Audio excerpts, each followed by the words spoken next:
करीब करीब यीशु मसीह की भक्ति आराधना करते हैं। आज 165 देशों में प्रभु यीशु मसीह का जन्मदिन मनाया जा रहा है। फिर आप कहोगे बाकी देशों में भी प्रभु यीशु मसीह का जन्मदिन मनाया जा रहा है।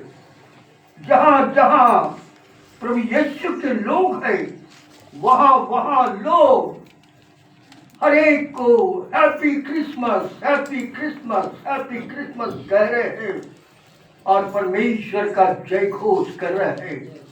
प्रभु यीशु मसीह का जन्म ऐतिहासिक सत्य है। प्रभु यीशु का जन्म इस संसार में होना ऐतिहासिक सत्य है। इज़राइल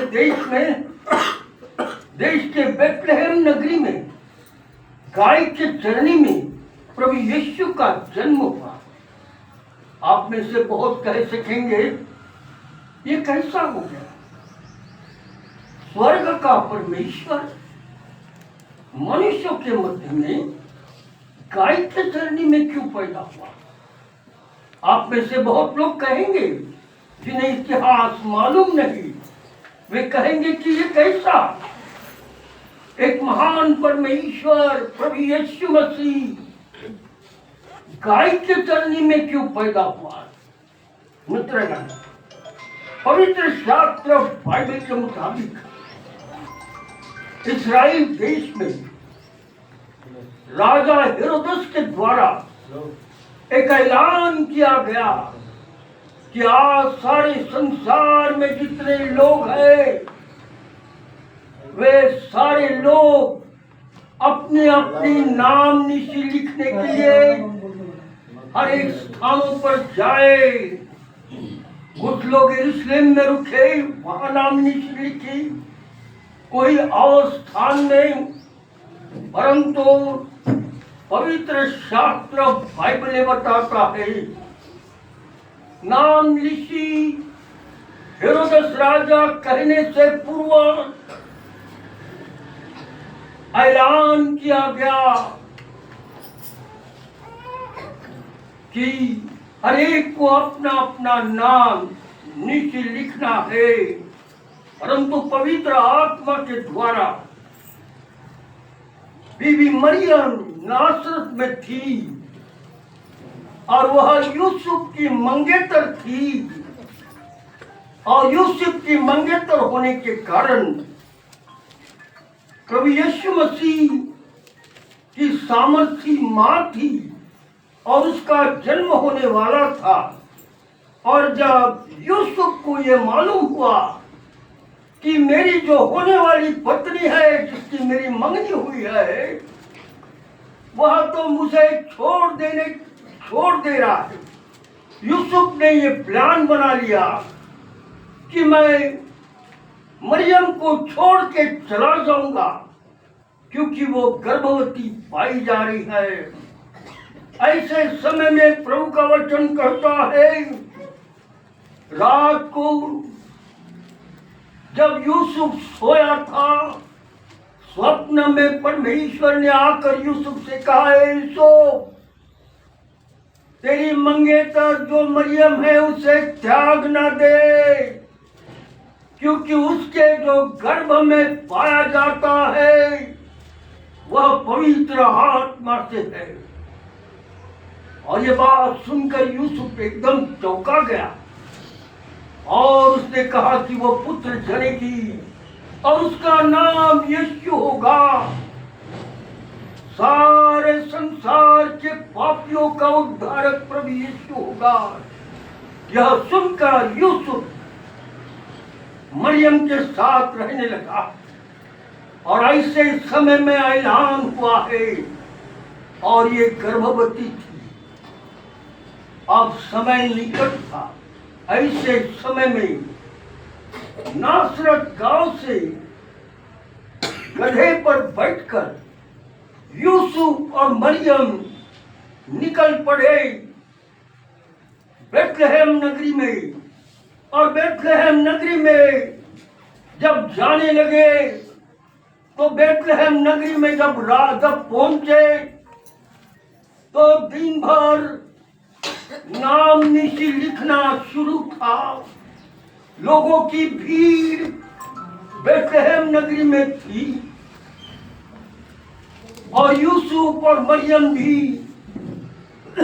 नाम निशी लिखने के लिए बेथलेहम नगरी में थे। ऐसे समय में ऐसा इतिहास कहा गया है कि जब नाम निशी लिख कर हो गई, शाम हो गई, मरियम ने यूसुफ से कहा, यूसुफ यूसुफ, मेरे पेट में कुछ गड़बड़ी हो रही है, जल्दी कहीं स्थान ढूंढ। और पवित्र शास्त्र बाइबल कहती है वे स्थान ढूंढने लगे। वे आश्रम में गए, लोगों से कहने लगे यहाँ कोई स्थान है। लोगों ने कहा यहाँ स्थान नहीं। वे बेथलेहम नगरी में गांव-गांव घर घर गए और कहने लगे थोड़ी सी जगह, मेरे पत्नी का समय पूरा हुआ है। लोगों ने कहा यहाँ जगह नहीं, आके देखो। ऐसा करते करते बेथलेहम नगरी में सारे स्थानों पे यूसुफ स्थान मांग रहा था, परंतु किसी ने भी उसको स्थान नहीं दिया। पवित्र शास्त्र बाइबल बताती है शाम हो गई और जब वह बेथलेहम नगरी से आगे निकले वापस नासरत जाने के लिए, ऐसे समय में मरियम गधी पर बैठी है पेट दबाकर और यूसुफ चलते जा रहा है और खेत में खेत पार करते समय में एक खेत में गाय की चरनी दिखी और मरियम ने कहा यूसुफ ठहर जा, अब बहुत हो गया, इसी गौशाले में होते। और कब ऐसा कहते यूसुफ तुरंत अंदर दौड़ा और घास को अच्छा किया और मरियम को उठाकर उस चरनी में लाया और वहीं पर यीशु का जन्म हुआ। मित्रगण, वहां कोई डॉक्टर नहीं, वहां कोई नर्स नहीं, वहां कोई नहीं, जानवर यूसुफ और मरियम, स्वर्गदूतों ने मदद की यीशु का जन्म हुआ। और ऐसा लिखा है प्रभु यीशु का जन्म हो गया और जैसा ही जन्म हो गया लोग दूर दूर से देखने आए। और हेरोदस ने जब ज्योतिषियों ने देखा कि एक आसमान में तारा चमक रहा है और वो तारा कहता है कोई राजकुमार पैदा होने वाला है, पवित्र शास्त्र के मुताबिक ज्योतिष ऊंटों पर बैठकर तारों का खोज देखते देखते निकले। उन्होंने कहा जरूर यह राजकुमार हेरोदस राजा के राजभवन में पैदा हुआ होगा और इसलिए वहां आया। पूरे ज्योतिष आए और पूछने लगे राजा हेरोदेस कोई राजकुमार पैदा हुआ? और हेरोदेस ने कहा कोई राजकुमार यहाँ पैदा नहीं हुआ। क्या बात है? क्योंकि एक तारा जो हम देख रहे हैं उसका जब अध्ययन कर रहे हैं तो वो तारा ये दिखाता है कोई राजकुमार पैदा होने वाला है और इसलिए ऐसा लगा कि ये राज घराने का घर है और यही पुत्र पैदा होगा। परंतु हेरोदेस ने कहा यहाँ कोई भी पुत्र पैदा नहीं हुआ। फिर वे वहां से निकल पड़े और निकल कर जाने लगे तो दूसरे दिन हेरोदेस राजा ने तुरंत शास्त्री, फरीसी, होनहार लोग, याजक लोगों को बुलाया और याजक लोगों को बुलाकर कहा क्या कोई राजकुमार पैदा होने वाला है जो यहूदियों का राजा होगा? और उन्होंने कहा पवित्र शास्त्र में ऐसा लिखा है कि एक राजकुमार पैदा होगा और मसीह यीशु होगा। यह सुनकर हेरोदेस बहुत घबरा गया, सारा यरूशलेम घबरा गया। और ऐसा लिखा हुआ है, हेरोदेस ने ऐलान कर दिया सारे सिपाहियों को, जाओ और बेथलेहम नगरी के पास वाले सारे गांव में, बेथलेहम नगरी में जितने भी छोटे बच्चे दिखेंगे उन्हें 1 दिन से लेकर तो 2 साल के बच्चे काट डालो, सबको मार डालो। और ऐसे कहते सिपाही निकले, परंतु रात को यूसुफ को परमेश्वर ने कहा, यूसुफ यूसुफ उठ, इस बालक यीशु को और उसकी मां को ले, गधे पर बैठ और यहां से मिस्र देश चला जा, क्योंकि हेरोदेस राजा इस बालक को मार डालने पर है। तब ऐसा लिखा हुआ है, ये तुरंत यूसुफ उठा, रात को मरियम को लिया और बच्चे को मां के गोद में लेकर गधे पर से निकलकर मिस्र देश चले गए। और प्रभु ने उनसे कहा, जब तक मैं तुम्हें ना कहूं मिस्र देश में रहना। प्रभु का वचन सुनकर वे रुके रहे। इस्राएल देश के बेथलेहम में प्रभु यीशु का जन्म हुआ। स्वर्गीय परमेश्वर का इस पृथ्वी पर मानव जाति के लिए पैदा होने का कारण यह है क्योंकि संसार के लोगों को परमेश्वर हर लोग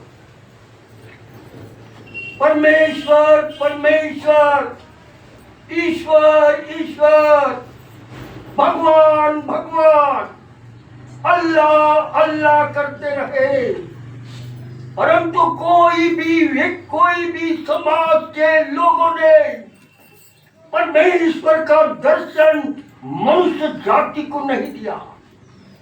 आप और मैं जानते हैं, हर समाज, क्रिश्चियन समाज भी पहले, यहूदी समाज परमेश्वर कर रहे थे। अन्य जाति लोग ईश्वर भगवान कर रहे थे।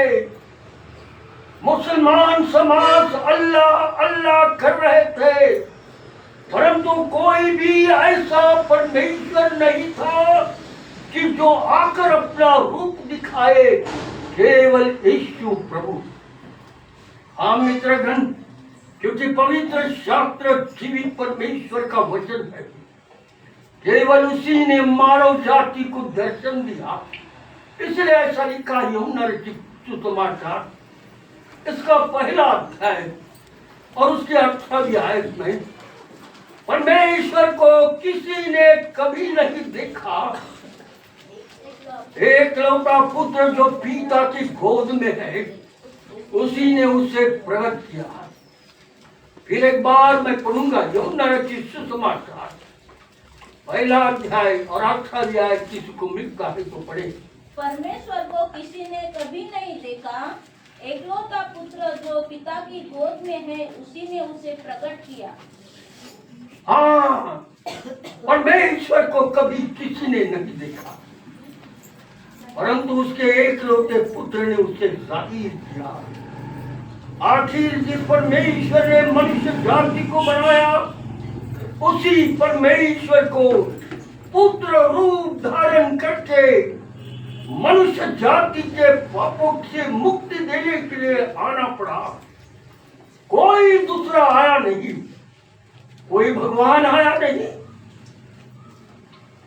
कोई अल्लाह आया नहीं, कोई नहीं आया, परंतु परमेश्वर का पुत्र प्रभु यीशु मसीह आया, जिसने मनुष्य जाति को बनाया।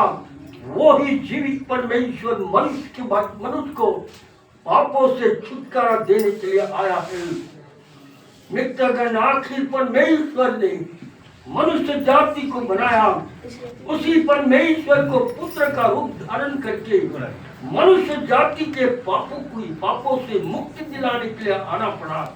इसलिए पवित्र शास्त्र बाइबल में क्या लिखा है?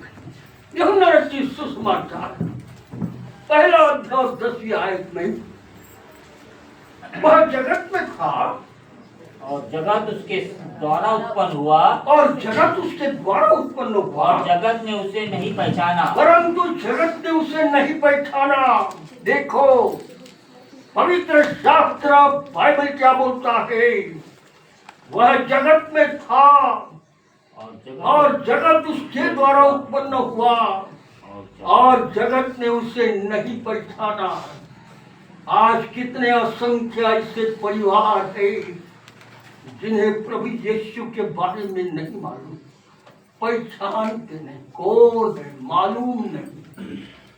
ऐसे कितने लोग हैं जिन्हें मालूम नहीं, जिसने बनाया, जिसने सब कुछ किया, जगत में था, परंतु लोगों ने उसे नहीं पहचाना। यह सत्य था।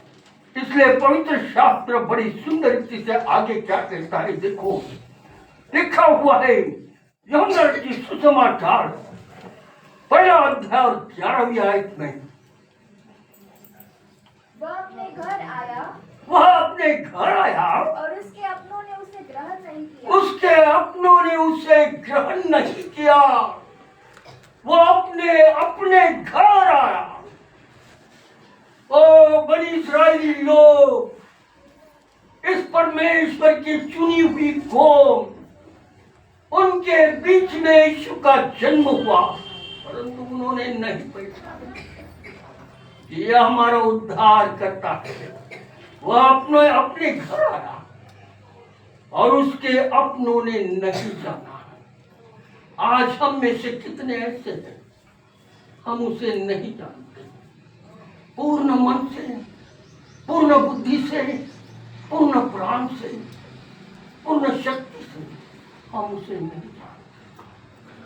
प्रभु पूछ रहा है, मैं अपने घर आया, मैं हमारे घर आया, परंतु मुझे किसी ने नहीं जाना, पूछा नहीं। प्रभु यीशु का वचन हम जब के आता, इस अंतिम दिनों में हम सत्यता को जाने, और इसलिए पवित्र शास्त्र आगे क्या कहता है? देखो यूहन्ना रचित सुसमाचार पहला अध्याय और 14वीं आयत में क्या लिखा है?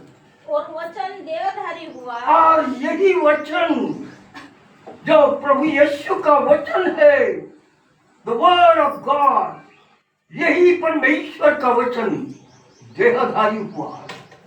आगे, और अनुग्रह और सच्चाई से परिपूर्ण होकर, और अनुग्रह और सच्चाई से परिपूर्ण होकर हमारे बीच में डेरा किया, और हमारे बीच में डेरा किया, और हमने उसकी ऐसी महिमा देखी, और हमने उसकी ऐसी महिमा देखी जैसी पिता के एकलौते की महिमा, जैसे पिता के पुत्र की एकलौते की महिमा।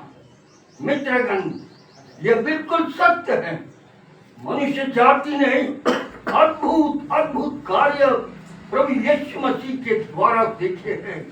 इसीलिए पवित्र शास्त्र बाइबल में यूहन्ना रचित सुसमाचार पहला अध्याय पहली वचन में क्या लिखा है? देखो, आदि में वचन था, आदि में वचन था, और वचन परमेश्वर के साथ था, और वचन परमेश्वर के साथ स्वर्ग में था, और वचन परमेश्वर था, और वचन परमेश्वर था। कितनी अद्भुत बात! वचन परमेश्वर के साथ था, वचन परमेश्वर था, और वचन ही सब कुछ है, ऐसा पवित्र शास्त्र बाइबल बताता है। और यही वचन यानी परमेश्वर का पुत्र बनकर मनुष्य जाति के मध्य में आया। यह वचन का परमेश्वर हम मनुष्य जाति के लिए, पाप से मनुष्य जाति के छुटकारे के लिए पैदा हुआ, ताकि मनुष्य जाति पाप से छुटकारा पाए। मित्रगण, बड़ी सुंदर रीति से आगे परमेश्वर का वचन हजारों वर्ष पूर्व भविष्य करके क्या लिखता है हम सुनेंगे। इसलिए एशिया नबी की किताब इसका 7वां अध्याय और 14वीं आयत में क्या लिखा है देखो। इस कारण प्रभु आप ही तुमको एक चिन्ह देगा। सुनो एक कुंवारी गर्भवती होगी और पुत्र जनेगी और उसका नाम इमानुएल रखेगी। बड़ी सुंदर रीति से सुनिएगा क्या लिखा है। इस कारण प्रभु आप ही तुमको एक चिन्ह देगा। सुनो एक कुंवारी गर्भवती होगी, एक पुत्र जनेगी और उसका नाम इमानुएल रखेगी।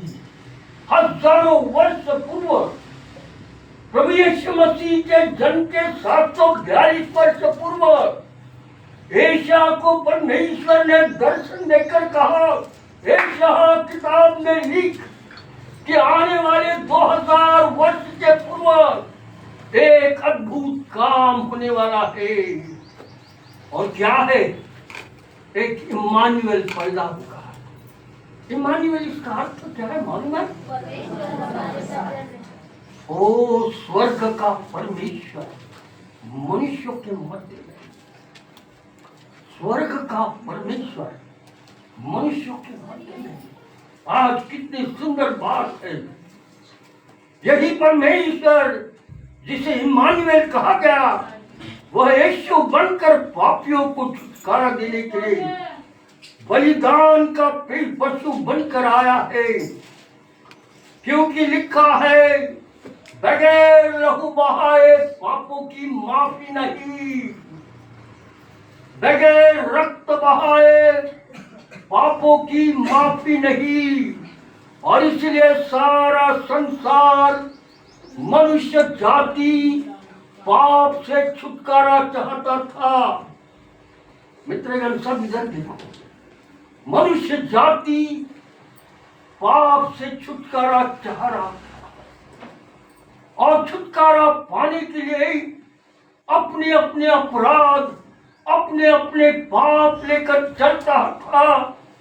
उसे वो बोझ लगता था, उसका विवेक उसकी बुद्धि उसे खाने लगी और कहने लगी तूने पाप किया है, तूने पाप किया है, तूने पाप किया है, फिर क्या करूं?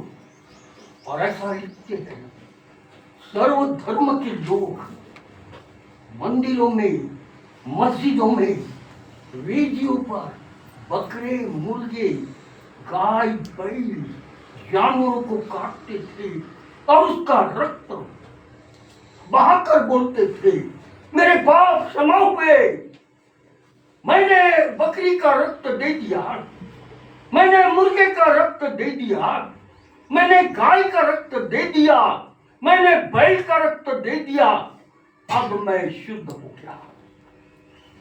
परंतु परमेश्वर के लेखे मनुष्य जाति ने पाप करना और जानवरों का रक्त बहाना यह योग्य नहीं है, यह हत्या होती है। और ये बात देखकर परमेश्वर ने कहा मैं स्वर्ग छोड़ता मेरे संतान के लिए, क्योंकि मैंने इनको अपने रूप में अपनी समानता में बनाया। मैं ही इन बच्चों के लिए इस संसार में आता हूं। और इसीलिए स्वर्ग का परमेश्वर मनुष्य जाति के लिए इम्मानुएल बनकर आया। वही प्रभु यीशु इम्मानुएल यानी स्वर्ग का परमेश्वर मनुष्य के मन में, उसे यीशु कहा जाता है। यीशु इस शब्द का अर्थ तारण उद्धार मनुष्य जाति के मध्य में। सारे धर्म के लोग इस बात को समझते हैं, परंतु शैतान ने मनुष्य जाति को अंदर को पकड़ लिया। डोंट बिलीव इन जीसस, यीशु पर विश्वास नहीं करना, यीशु पर विश्वास नहीं करना। यीशु कुछ नहीं, मैं सब कुछ हूँ, ऐसा शैतान ने करने के कारण बहुत सारे परिवार यीशु को नहीं जानते। परंतु मनुष्य ने पाप करना और जानवरों का रक्त बहाना यह परमेश्वर के लिए हत्या है। संसार के लोगों के लिए एक निष्कलंक, शुद्ध और पवित्र रक्त चाहिए, और इसलिए परमेश्वर पिता ने अपने एकलौते पुत्र के लिए भविष्य किया। और इसलिए ऐसा लिखा हुआ है, 742 वर्ष पूर्व एशिया से कहा, यह लिख कर रख एशिया, और एशिया ने लिखा हुआ है, एशिया ने भी लिखा 9वां अध्याय 6वीं आयत में। कोई पढ़े। क्योंकि हमारे लिए एक बालक उत्पन्न हुआ, हमें एक पुत्र दिया गया है, और प्रभुता उसके कंधे पर होगी, और उसका नाम अद्भुत युक्ति करने वाला, और उसका नाम अद्भुत युक्ति पराक्रमी परमेश्वर, अनंत काल का पिता, और शांति का राजकुमार रखा जाएगा। हाँ मित्रगण, देखो सारी बातें खुली, और इसलिए स्वर्ग के परमेश्वर ने अपने आप को यीशु नाम से दे दिया। यीशु इस शब्द का अर्थ उद्धार करता। क्या आज हम मनुष्य जाति प्रभु यीशु मसीह पर विश्वास करते हैं? क्या हम कहते, प्रभु मेरे पापों के लिए तू आया, मेरे अंदर के अपराधों के लिए तूने इस संसार में जन्म लिया, मैंने आज तक तुझ पर विश्वास नहीं किया, और आज मैं तुझ पर विश्वास करता हूं, क्योंकि तूने अपना प्राण में पापी के लिए दिया है। आगे यीशु का प्रभु का वचन सुनेंगे। वह सुंदर मार्ग प्रभु यीशु ने शुरू किया। मित्रगण, वही संसार में आकर अद्भुत काम करता रहा। यह प्रभु यीशु मसीह जब आया, जैसा बड़े होने लगा, तो इस पृथ्वी पर अद्भुत कामों को करने लगा, और लोगों की भीड़ यीशु के साथ रहती थी। लोग यीशु को नहीं छोड़ते थे। लोग जहां यीशु रहता था, उसके आजू बाजू इंतजार करते थे कि यीशु कब घर से बाहर निकलेगा और हम उसके साथ चलेंगे। लोगों का विश्वास बढ़ गया, और ऐसे कहते लोगों ने देखा कि यह प्रभु यीशु मसीह क्या क्या करता है। लोगों को उपदेश देता है स्वर्ग के राज्य की। प्रभु यीशु मसीह अंधों को स्पर्श करता और अंधे देखने लगते। ओ प्रभु यीशु मसीह मुखों को जो बोल नहीं सकते उनको हाथ लगाता और वो बोलने लगते। ओ लोगों ने देखा प्रभु यीशु मसीह जो बहरे हैं उनके कानों पे हाथ रखता और लोग सुनने लगते। लोग बीमार, यीशु कहते हैं उठ जा, तेरी बीमारी चली गई, और बीमार चलने लगता है। लोगों ने देखा दुष्ट आत्मा से पीड़ित लोग थे। प्रभु यीशु मसीह ने कहा है, दुष्ट आत्मा मैं तुझे आज्ञा देता, निकल जा। और प्रभु यीशु की आज्ञा मानकर दुष्ट आत्मा निकलते गए। ओ मुझे बोलने लगे, मुर्दे जीवित होने लगे, मरे हुए लोगों को यीशु जीवित करने लगा। यह सारी अद्भुत बातें संसार के लोग देख रहे थे, और यीशु के पीछे दीवाने हो गए। प्रभु यीशु का इस पृथ्वी पर जन्म लेना संसार के लिए गौरव का काम रहा। उसने सुंदर मार्गों को इस पृथ्वी पर लाया। प्रभु यीशु का इस संसार में जन्म लेना यानी शांति का मार्ग तैयार करना, संसार को शांति देना। प्रभु यीशु ने इस संसार को आनंद के मार्ग पर लेकर चला। प्रभु यीशु ने इस संसार को प्रेम के राहों पर, मार्गों पर लेकर चला। प्रभु यीशु मसीह ने मेल मिलाप के मार्गों पर मनुष्य को लेकर चलने का मार्ग तैयार किया। प्रभु यीशु ने कहा शत्रु से प्रेम करो। प्रभु यीशु ने कहा शत्रुओं से प्रेम रखो। यह मार्ग यीशु ने शुरू किया। प्रभु यीशु ने मनुष्य जाति को पाप से छुटकारा पाने का मार्ग तैयार किया।